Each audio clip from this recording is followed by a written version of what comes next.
أعوذ بالله من الشيطان الرجيم بسم الله الرحمن الرحيم الحمد لله رب العالمين والصلاة والسلام على أشرف الأنبياء والمرسلين سيدنا ومولانا أبي القاسم محمد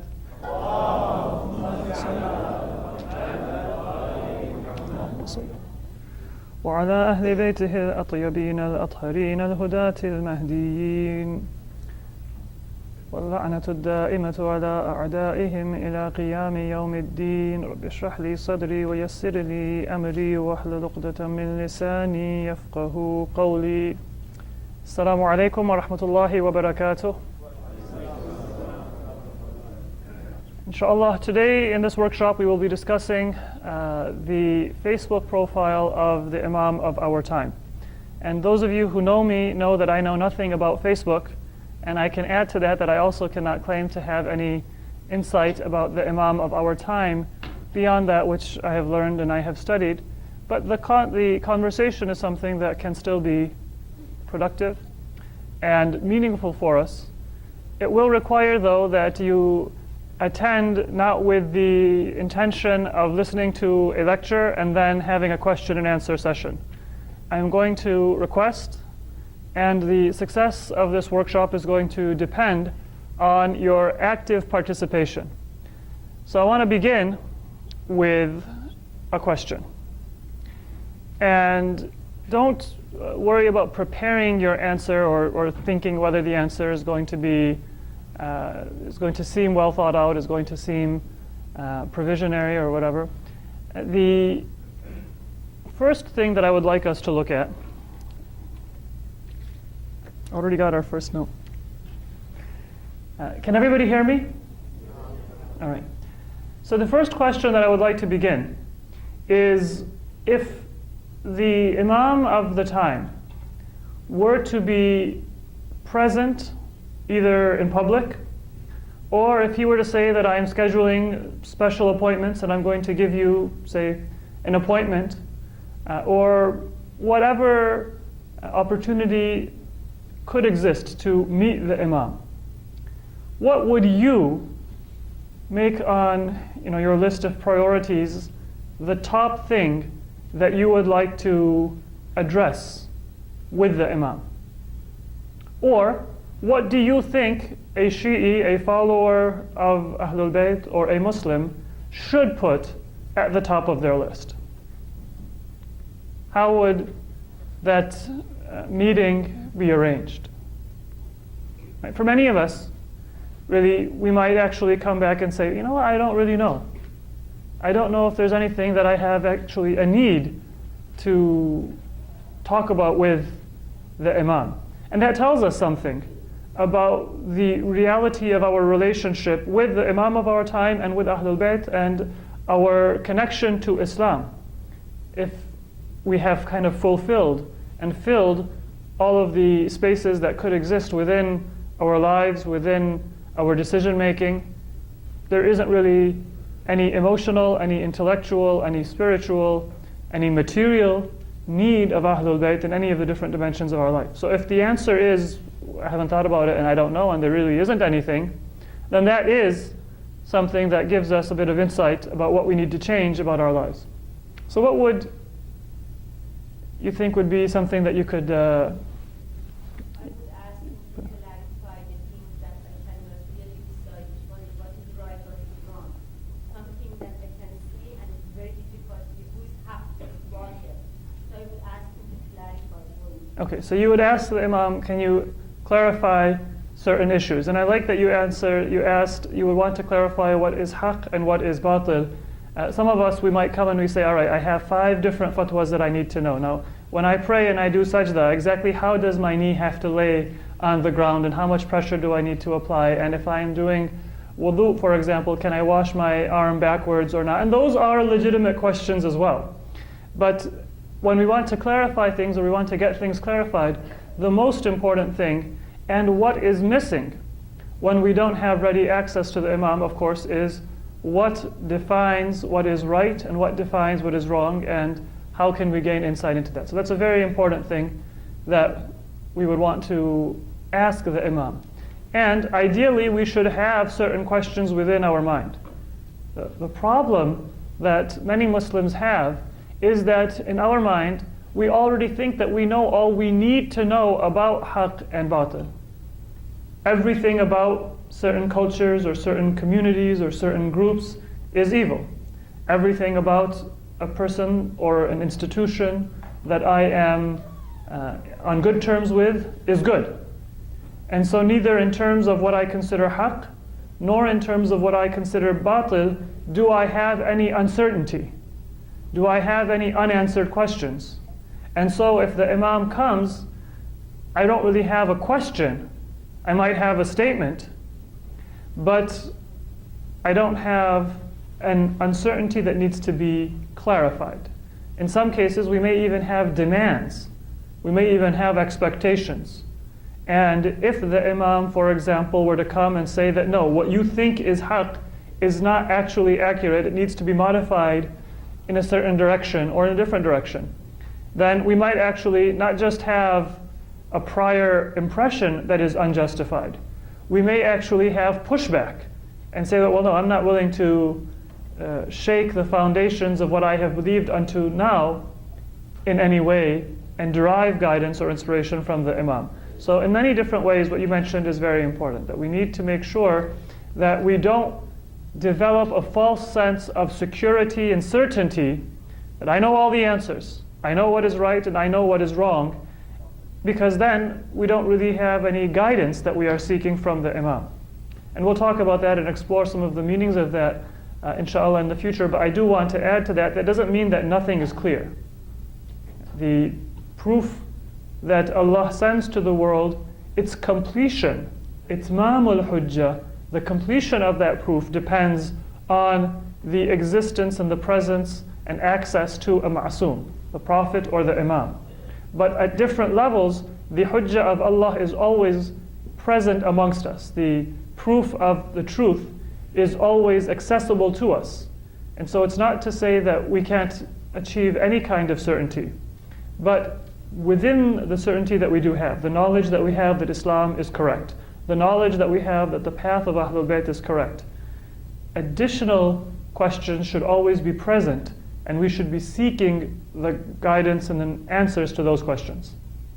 What else would some of us be thinking of asking the Imam, addressing the Imam? I would ask the Imam, like, how I could, like, support what's happening in, like, the different countries. Like, I can't, like, for example, like, the Shia films in the countries in the Middle East and Asia, I can't directly go there and do anything to help them from here. How can we put into practice the principles of Islam and actually help the Shia community or Islam where there is suffering that is taking place, persecution? So to get guidance like that from the Imam. Okay, thank you. Sure. I probably would ask them, what can I do to help?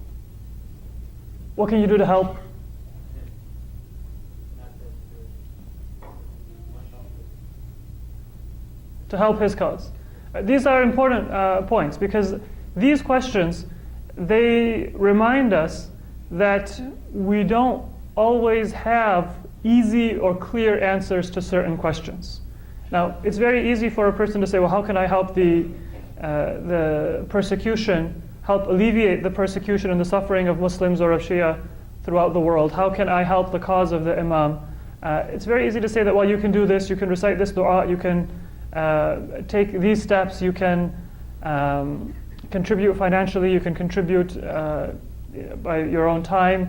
But all of those are superficial steps. And to gain greater insight, to gain a greater depth, we need to have a more informed, a deeper connection to the Imam. So we will be talking a little bit about the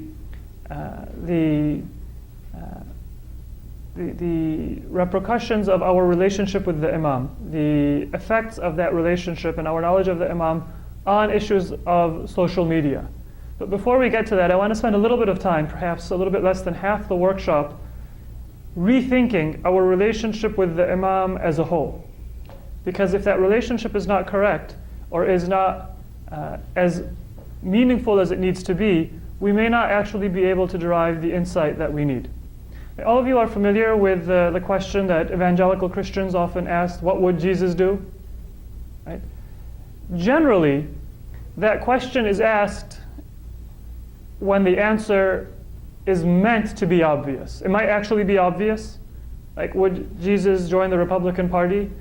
Sorry to any Republicans in the audience, but I don't think the modern Republican Party would be very welcoming to Prophet Isa alayhi salatu wasalam as he is known by Muslims or as he is known by Christians or any other group. So sometimes the answer really is perhaps obvious. In other cases, the answer might not be obvious, but the person asking that question, what would Jesus do, they mean it to be obvious.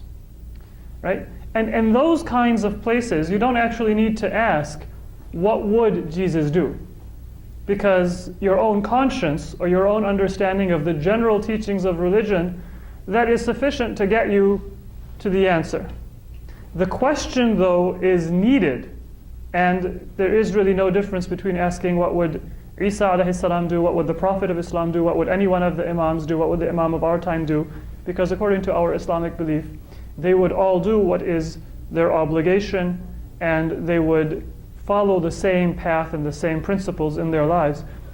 Asking that question is meaningful when the answer is not obvious and it is not meant to be obvious. And so we have two different things that are good, two different values that we are obligated to apply. And we don't know how to combine those two different Islamic principles, those two different needed principles, in a way that best does honor to our obligation. So then we need to turn to the Prophet, or we need to turn to the Imam, and we need to say, well, how would they do it? And so in general, the answer should not be one that is absolutely clear to us. There should always be an element of ambiguity or an element of uncertainty in the answer that we get. Because that is what is going to try to impel us to further connect with the teachings of the Ma'sumin. To help you understand the point that I'm trying to make, I want to ask another question. All of you, I'm sure, have heard in speeches, read in your own studies, the different stages that the Islamic movement, and especially the path of the followers of Ahlul Bayt, has gone through. Right? Islam was vulnerable and weak when it began. It was persecuted, and then Islam triumphed in Medina, and it became a religion that many people were entering into, as the Quran says, afwaja, in large groups, and they entered into the religion. And then Islam went through different ups and downs. The followers of Ahlul Bayt, that sometimes they were able to teach and to practice publicly, at other times they were cornered, they were persecuted. Imam Hasan alayhi salam was martyred, Imam Ali Rida alayhi salam was made the heir apparent. So all of us are familiar with that history. If you were to compare to any of those historical times in the lifetime of the Prophet or the lifetime of our Imams, which of those phases would you say our time is most similar to? Would you say it's most similar to, for example, when Islam started in the time of the Prophet, just after the period of Jahiliyyah? Would you say it's like the period when Imam Ali was marginalized from government? Is it like the time when Imam Ali was in government? Is it like the time of Imam Hasan when he made peace and hid some of his rights? Is it like the time of Imam Hussein when he stood up and said that, no, we're going to fight? Imam Zayn al-Abidin, Imam Muhammad Baqir, Imam Ja'far. So these different stages, the ones that you have studied, the ones that you are familiar with, on what level would you say that our time is like those times? You don't have to have a comprehensive answer. You can say that in this respect, I think that the lifetime of this Imam or this stage of Islam gives us the greatest insight into how we can move forward as a Muslim community. I don't think the time of our time is similar to any of the Imams. With the reason that every single one of our Imams did not have overwhelming support by the people. And Imam Mahdi is going to come when he has this overwhelming support by the people. That's why every single Imam, except Imam Ali for a period of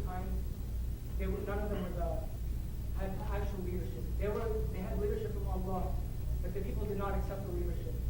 And even Imam Ali, while he was the Khalifa, he was the Khalifa, but he had to fight wars because people were not obeying his khilafah. So during the time of Imam Mahdi, when he comes, inshallah, he's going to have the overwhelming support that's going to allow him to cause the revolution, which is the worldwide revolution. So you're right that the 12th Imam will come at a time when he has the overwhelming support of people of conscience throughout the world. And that is what is going to be the key to the fulfillment of his mission and the mission of Islam. And I want you to hold that thought because inshallah that is going to be relevant to our conversation. But what about right now before the Imam comes? So it's still in his time. But before the Imam comes and he completes the proof of Islam and acquires that universal support from the oppressed people and separates the true from the false. But at this point, before the Imam has actually done that, which times from the times of the previous Imams do you find especially meaningful? And please do hold that thought because that is relevant, but it's the next stage of our conversation. Sorry, I misunderstood your question.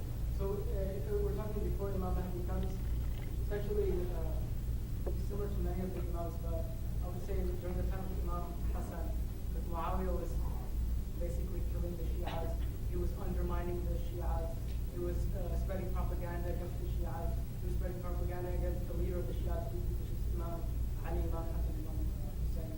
So I think this is what's happening today. We have a lot of propaganda against Islam. We have people who are Muslim being oppressed, and people are Muslims they're trying to push them aside. All right, so one answer is that on some level, this is like the time of Imam Hasan, when Shias are being oppressed in different ways, and you mentioned some examples of that. Okay, thank you. Any other thoughts? Yeah, I think that it is most likely like Imam Ali himself. He was at home, people didn't recognize him that he existed at all. People did not go after him. And then finally they went after him, they were not ready themselves. He said, go find somebody else, because you are not ready for my leadership. Right now, the same thing. We are not ready for the Imam Mahdi's leadership. If we are ready, he will be here with us. Those are two. That's an important point. And what you mentioned that it's somewhat similar to the time of Imam Ali, when people did not recognize that the Imam was the Imam, and the point that you were making about the Imam appearing when he will have the support of humanity, they are related.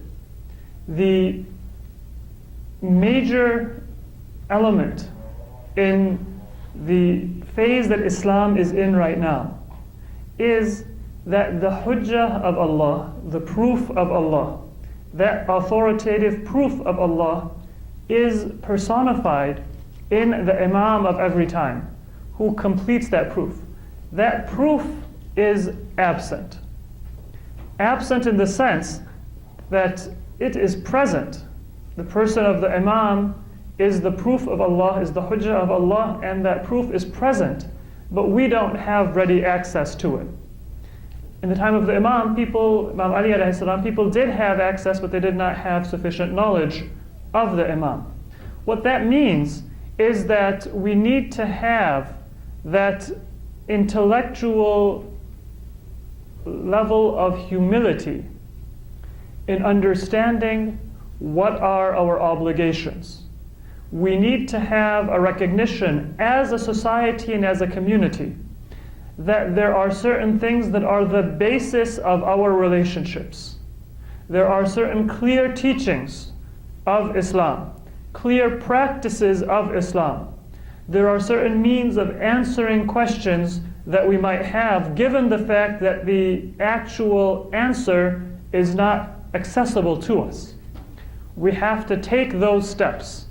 We have to cling even more firmly towards those things that are certain.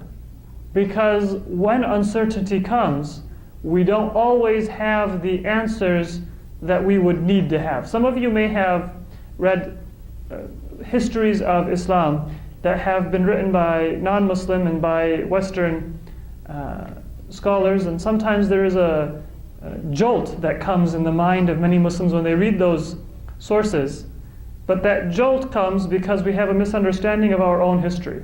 So for those of you who may have read some of those works, I have a question. Where did the traditions and the details about the number of imams, about the identity of the imam, and some of those ahadith begin to crystallize sooner? Within the Sunni tradition or within the Shi'i tradition? And it's sometimes counterintuitive for people to find that according to the historical record, for example, the emphasis on there being 12 imams or 12 amirs or 12 successors of the Prophet is found earlier in Sunni sources than it is found in Shi'i sources.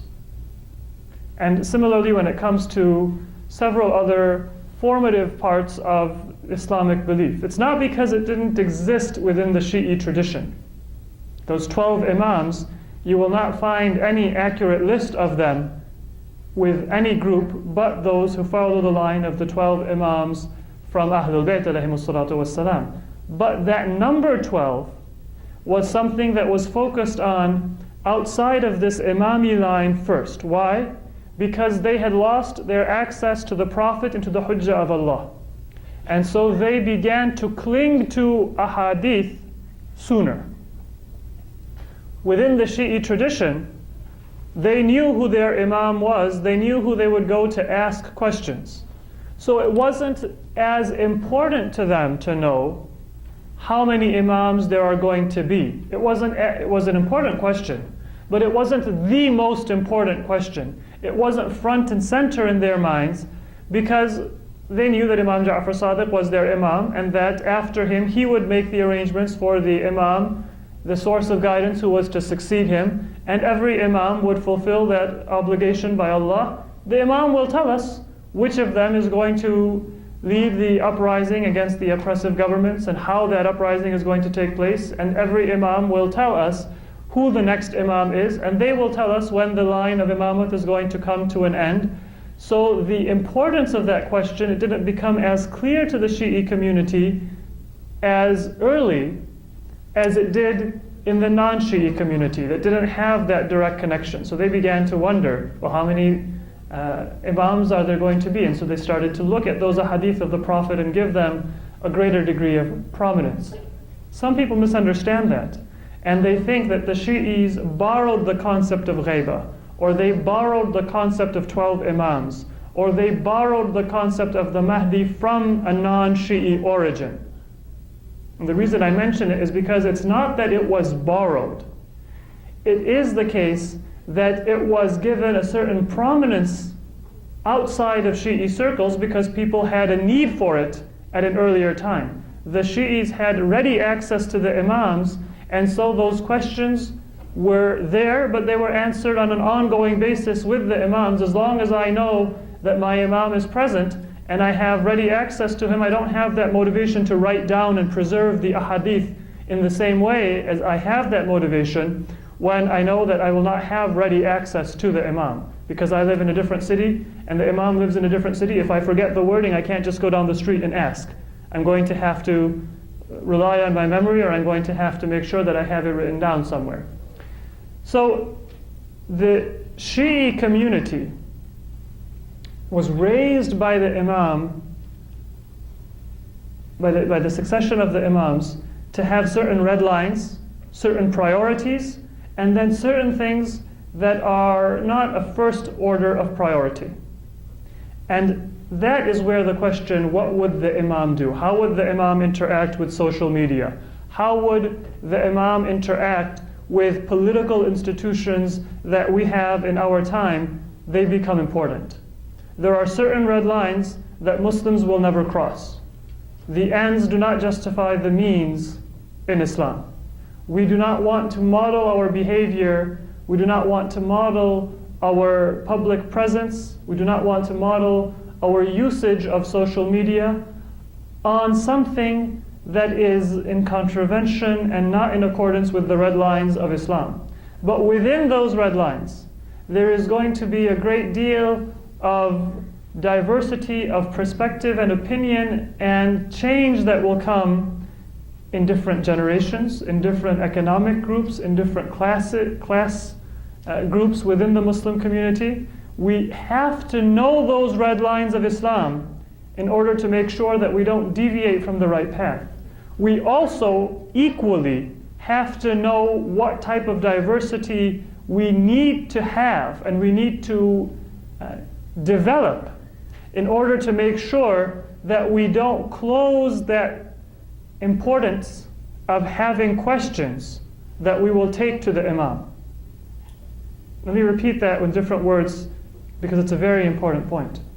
If we don't understand the clear guidance and the red lines of Islam, then we might deviate from the path of Ahlul Bayt. We might lose sense of the importance of honoring Karbala, for example.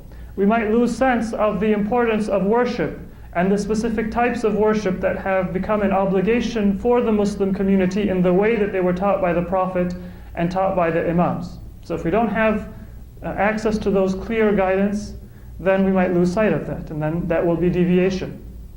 But if we consider all questions to be resolved, and we don't keep open that space for difference of opinion and diversity, then we might still be Muslims in name and in identity, but we will have no room through which we are going to try to ask for guidance from the Imam, because we have simplified all of those difficult questions. We will not grow as a community, and we will not truly be able to say that we are waiting for the Imam. Now, there are three topics with regard to social media that I wanted to look at, but before I do that, a couple questions with regard to some of those aspects of uncertainty that we should maintain. How many of you have heard the story of Sahl ibn Hasan al-Khurasani? Anybody remember that name? You've heard the story? All right, let me see how many other hands there are. So one person. Two people. Three. All right, so we have about 5 people, for example, under 5. Now the reason I say that is because I'm going to ask one of you to tell me the story, and if it's the same story, when you hear the story, a whole bunch of other hands are going to go up. So would you like to tell me what you remember? I think it's a story of the person who goes to the Imam and asks him to have an uprising, and then the Imam tells him to go into like this oven. I don't know. Yeah, so you're referring to the right story. Is that what you had in mind as well, one of the sisters? All right, so how many of you have heard this story now?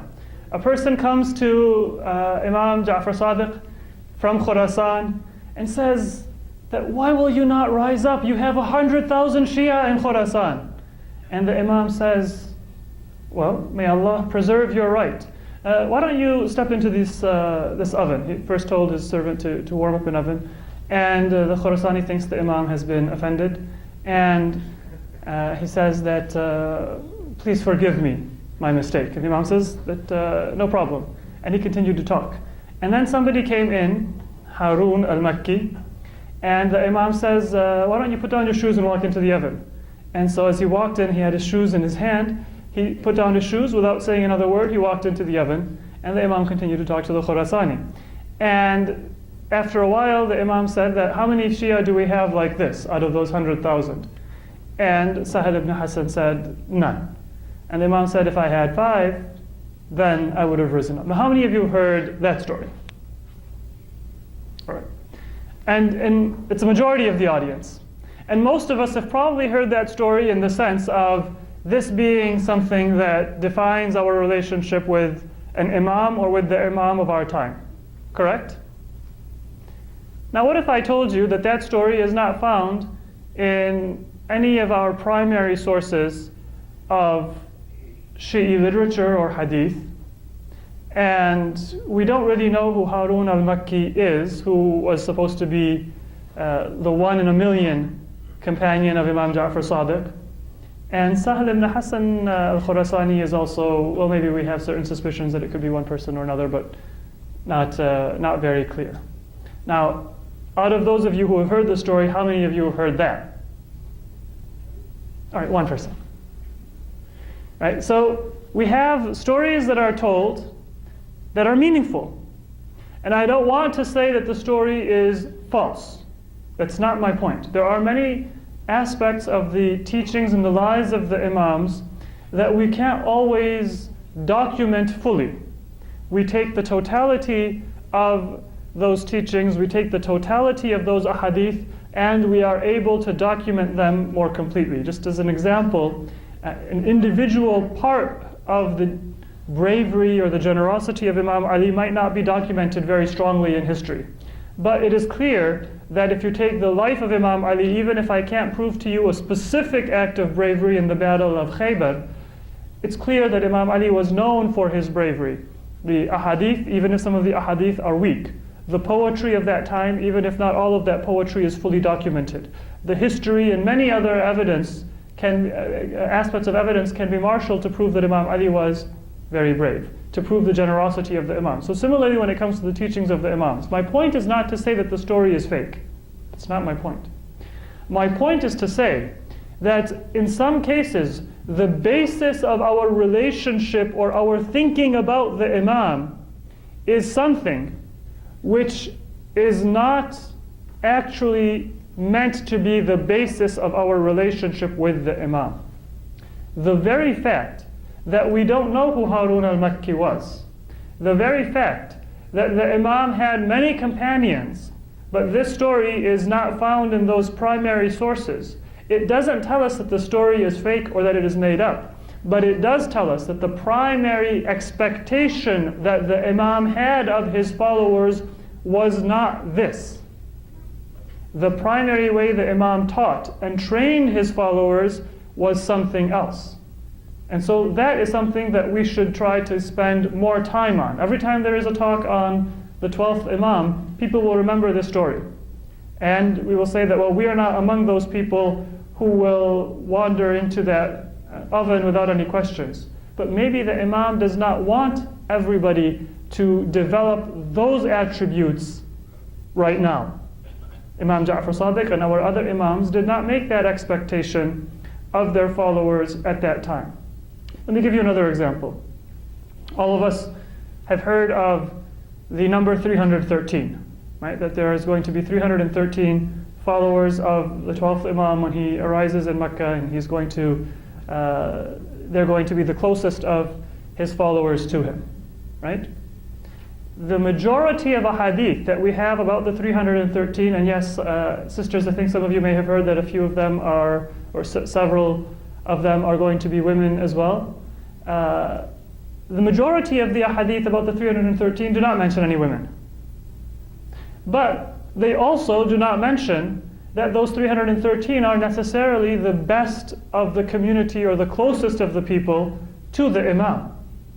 They are going to be, in the words of one hadith, al-hukam and al-ummal, the rulers, the governors, the commanders of the Imam's army. And so if it ends up being the case that none of them are women, it doesn't mean that out of the 313 closest people to the Imam, none of them are women. It just means that out of the military commanders or the generals that the Imam is going to appoint, none of them are going to be women. There are other ahadith as well. My point is not to say whether the 50-odd that are said in some narrations to be women is accurate or not. My point, though, is that the way that many Shia think of that 313 is completely contrary to the actual heritage of the teachings of Ahlul Bayt. We think that if the Imam had 313, then he would have appeared. And the reason why the Imam is still in occultation is because he does not have 313 followers. And he never had 313 followers in history. The Imam might have had 5,000 followers at one point in history, but circumstances were not right for the Imam to rise, and so Allah did not give him the command to rise. It's not that he was always waiting for just 313. It very well might be the case that he had 5,000 women who were ready to serve him, let alone however many or however few men there might have been. But the Imam was not given the command because circumstances were not ready. As the brother also indicated, there are other circumstances that are important. So 313 is mentioned in a hadith. It is an important number. In one hadith of Imam Zain al-Abidin, he says that al-mafquduna an furushihim 313. that those who are going to leave their beds in the dead of night and who are going to join the Imam in Mecca, they are going to be 313. But there very well might be people who are told to stay in their beds and wake up the next morning and be representatives of the Imam in their own cities, in their own towns. They may have a higher rank or a higher position. Now, why am I emphasizing these stories and these, the proper understanding of these numbers? Just to give us an indication that when we want to think about what the Imam wants of us, when we want to understand what our relationship to the Imam is to be like, we shouldn't simply romanticize the picture and think that it's about blind following, blind obedience, that it is about being one of those 313 who are going to go to bed and then their families will come into their bedroom the next morning and they'll find that they're not there, and by miracle they will have reached Mecca. That is a great honor. But the basis of our foundation, the basis of our relationship with the Imam is going to be our submission to the Imam. Exactly as the sister said in the beginning, that we have a list of questions, a list of things that are unclear to us that we need guidance on, that we study, that we make dua, that we pray for Allah to guide us. So that, and this is also another point that I want to make that is very important, when Allah shows us that guidance, we will be able to appreciate it. Because Allah does not guide people by sending the 12th Imam to them in a vision or in a dream, in a vast majority of circumstances, for many, many reasons. The guidance that Allah gives is that a person, a fellow believer, a scholar might come and might say something that is the answer to our question. We might open the Quran and a verse will be there that is the answer to our question. Allah might put a book or some other resource at our disposal, not through our own planning, that has the solution to our problems. There might be a circumstance in our life that will be the solution to our problems. That is the way that the Imam operates and provides guidance to people. In the words of a hadith, like the sun behind clouds, invisible but still there, still guiding, still providing that benefit. But the thing is that if we don't have that question mark, if we don't have that sense of dua, that sense of need for guidance, even if it is there, we will not know it, we will not appreciate it, we will not recognize it. So when it comes to the 12th Imam, when it comes to what would the Imam do, or what would the Imam say, or what would the Imam want, we have to begin by removing and peeling away many of the assumptions that we have, even some of the things that we have read, even some of the things that we have heard in lectures and speeches, and return to that sense of humility. Return to that sense that we need to constantly be trying to approach the Quran, approach the lives of the teachings of Ahlul Bayt to gain greater knowledge and greater insight. Now, having had that long introduction, not just to the Imam's approach to social media, but any other type of question that we might have about the Imam, what are some more specific things that come to the issue of social media?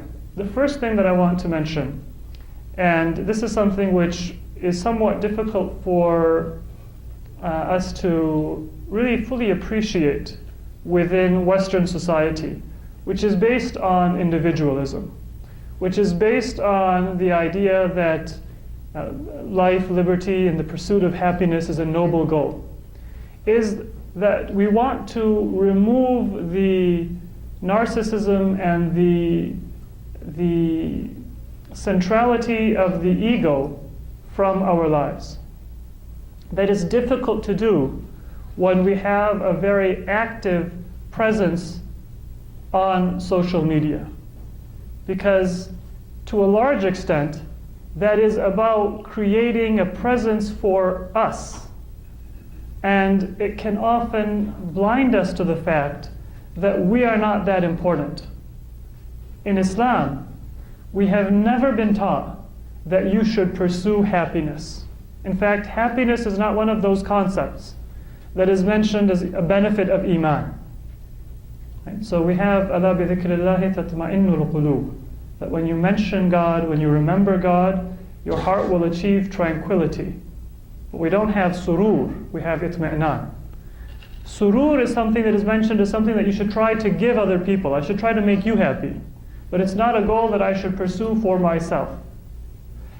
The importance of serving the self, of getting my name out there, of being recognized, of making a statement, of having an opinion, of having my opinion count, or having my name be known, is something that can be encouraged by our public presence, including our presence on social media, and it can blind us to the fact that in Islam, our primary and our operative goal is to fulfill our obligation. And that is why throughout Islamic history, young people, Karbala of course is one of the most beautiful examples of this, but not the only example within Islamic history. Young people would very willingly go forth to martyrdom because they knew that they don't have to have accomplished something in life. They don't need to have a hospital to their name or a wing of a university, some major act of philanthropy, some major discovery, published articles, or anything like that to their name in order to have affected the spiritual progression of humanity. And even their martyrdom doesn't need to be a martyrdom that comes with a great act of heroism. You know, when we have soldiers who die in most countries, including in this country, then there is an immediate desire to create a narrative of heroism, that it was always trying to save somebody else. It was always trying to do something that was going to change the course of a battle, and that person died. But for a Muslim soldier, if they achieve martyrdom because a bomb hit them when they were in the army kitchen peeling potatoes, that is as great an act of heroism as they need. And there will be no regret for it, because the perspective is different. What defines heroism and what defines what a person is about. So we have to be very careful when we have a public presence. And this applies to social media, but it applies more broadly to our life in America as Muslims in general. We have to make sure that we don't fall into the self-centeredness and the narcissism that naturally comes from always having our name out there. What that does is it makes us more reluctant to sacrifice our reputation, our name, and some things that are dear to us, that are dear to people in this culture, for the sake of truly affecting or connecting with the spiritual river of guidance that is the path of Ahlul Bayt alayhimus salatu wassalam. So one issue that we have to be aware of is that issue of the importance of one's name, one's recognition. Within Islamic tradition, people who had wealth would consider it an honor to go and give that wealth to somebody who had insight or who had knowledge and tell them, you spend it. And they would consider it an honor that that scholar or that person of insight would spend the money under their own name, because they are the ones who have a greater claim to the heritage of the Prophet. That was the culture of philanthropy within the Islamic world. It's very different from the culture of philanthropy that we find in the West, and sometimes, unfortunately, even in Muslim communities in the West. The other aspect that I wanted to mention is the issue of putting everything out there.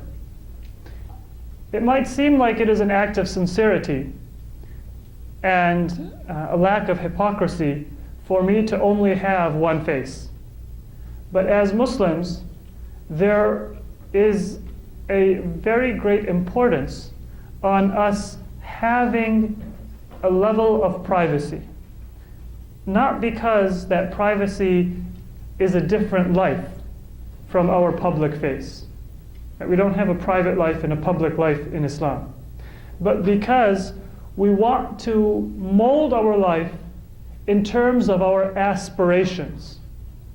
What is most important about me and what should be most important to each and every one of us as Muslims is not where I am right now, for me to express myself in poetry and art and the way I dress and the way I talk and all of those things.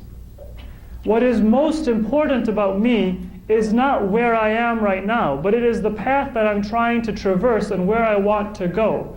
And sometimes expressing certain things in a certain way about where I am right now will make it more difficult for me, or will make it impossible for me to continue on a particular path.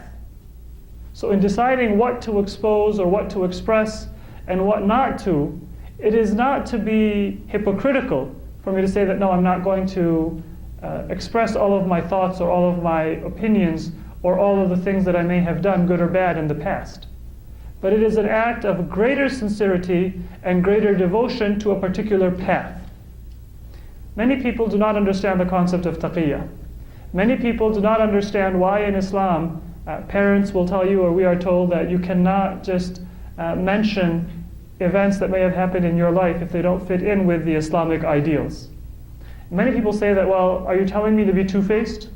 If a sister, for example, did not used to do hijab and now begins to do hijab, is it something wrong to say that she should try to remove any presence that she has or any pictures that people might have of her without hijab to the extent possible?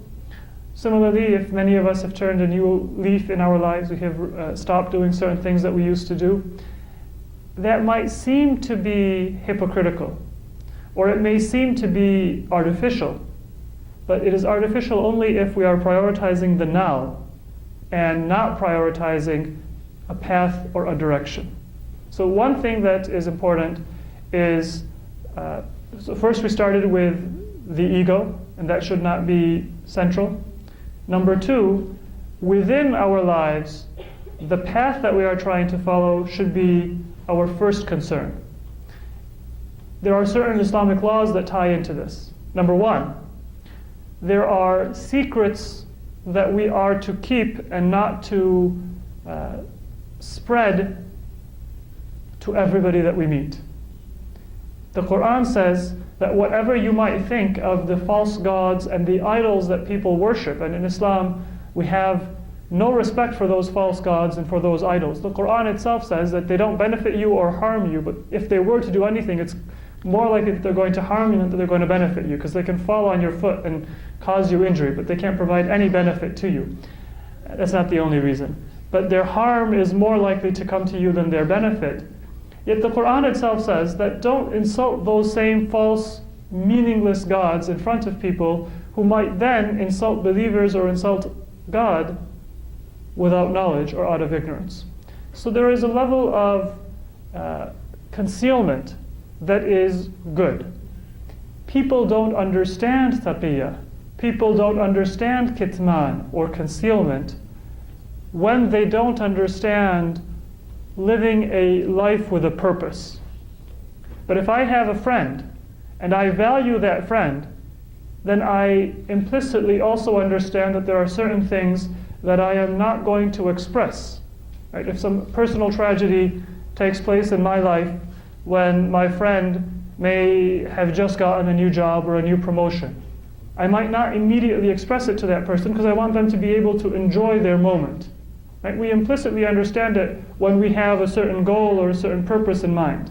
The goal and the purpose of Islam, the goal and the purpose of our life within Islam, is to be able to serve the cause of truth and justice by our practice.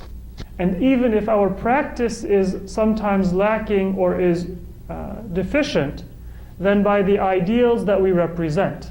We want to create a society where I might not wear perfect hijab, but I encourage other people to consider hijab to be important. I might not always pray on time, but I'm not making it easier for other people to delay their prayers. I'm helping other people pray on time.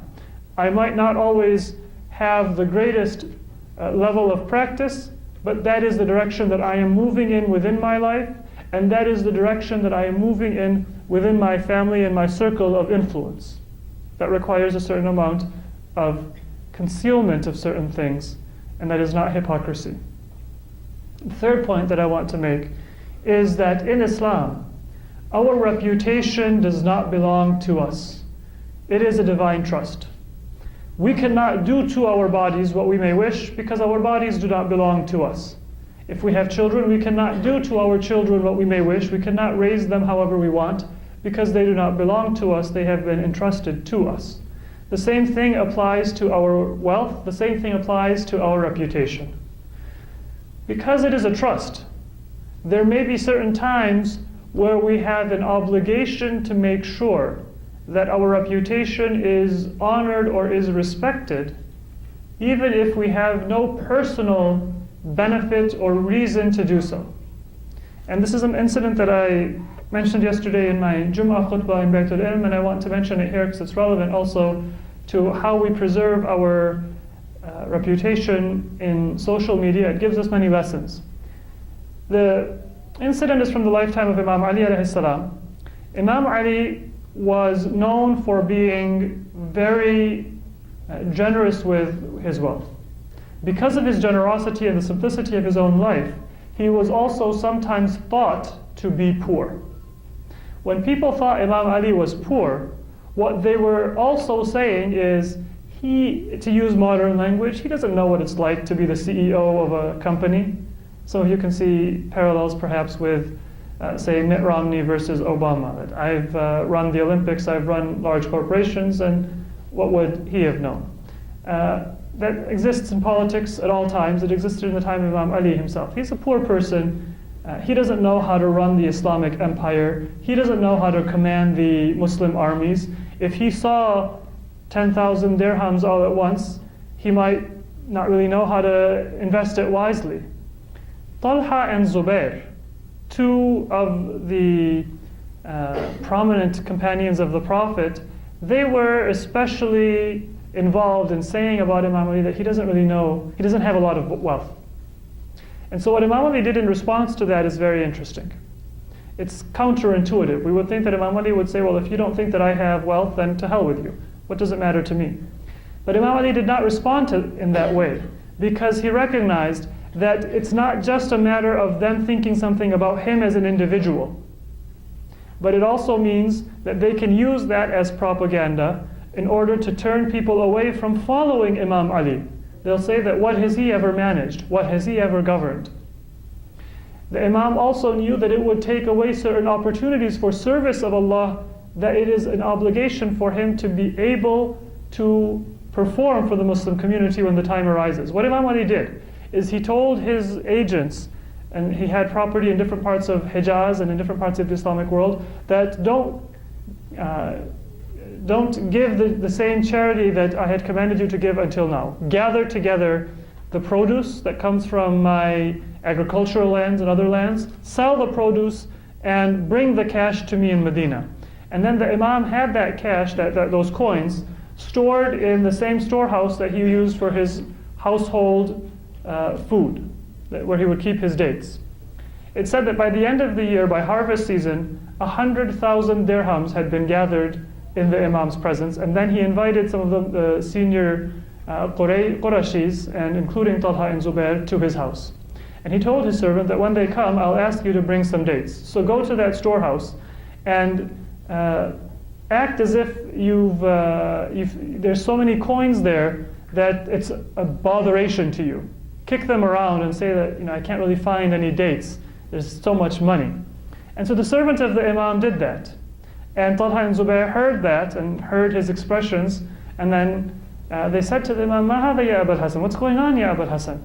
And the Imam replied, "Hadha malu man la mala lah." This is the wealth of a person whom you said he doesn't have any wealth.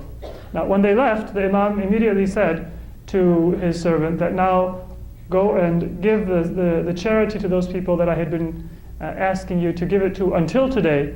This was simply something that was to fulfill a particular purpose, to regain the reputation that unjustly and falsely people wanted to take away from the Imam.